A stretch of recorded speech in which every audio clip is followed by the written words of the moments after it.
Il est étonnant de voir tous les nouveaux types d'investissements en FPI qui existent aujourd'hui, surtout depuis que le marché immobilier a connu une forte reprise après les jours sombres de l'effondrement du marché immobilier en 2008. Mais dans quel type d'immobilier devriez-vous investir ? Si vous investissez dans une FPI, vous pouvez placer votre argent dans l'immobilier commercial, les immeubles de grande hauteur, la location de maisons résidentielles, les unités de stockage, les maisons de retraite, ou même les dortoirs ou les appartements pour les étudiants universitaires.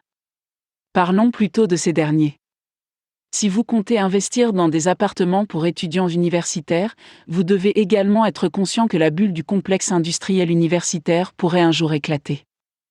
Nous savons tous que les prêts étudiants peuvent encore durer quelques années, car le Congrès a promulgué une loi qui interdit l'augmentation des taux d'intérêt sur ces prêts pour frais de scolarité. Cependant, en raison de l'ampleur des retombées et du taux de défaut élevé, ces taux d'intérêt devront un jour augmenter pour répondre à la réalité du marché. Si ce n'est pas le cas, les entreprises privées seront moins nombreuses à prêter de l'argent et nous ne pourrons pas compter sur le contribuable ou le gouvernement pour garantir ces prêts et les renflouer en cas d'échec.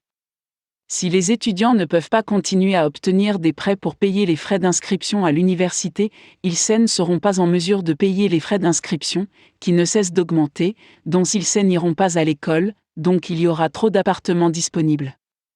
Si cela se produit, le prix va baisser, le taux d'occupation va baisser et ces investissements vont échouer.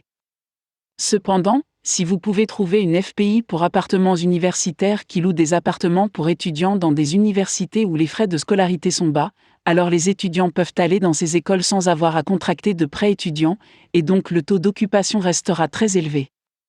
En fait, le taux d'occupation sera même plus élevé, car les étudiants qui n'ont pas les moyens d'aller dans les grandes universités se rabattront sur ces établissements moins chers, et vous pourriez même voir un taux d'occupation de 100%.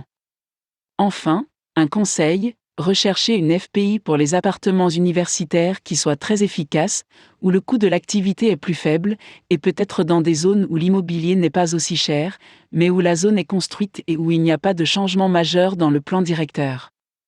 Une FPI qui se spécialise dans les propriétés intelligentes de ce type, qui gère ses affaires de manière efficace et qui est située dans des collèges où les frais de scolarité sont moins élevés, survivra facilement à l'implosion de l'effondrement à venir de la bulle des prêts étudiants que nous sommes en train de construire.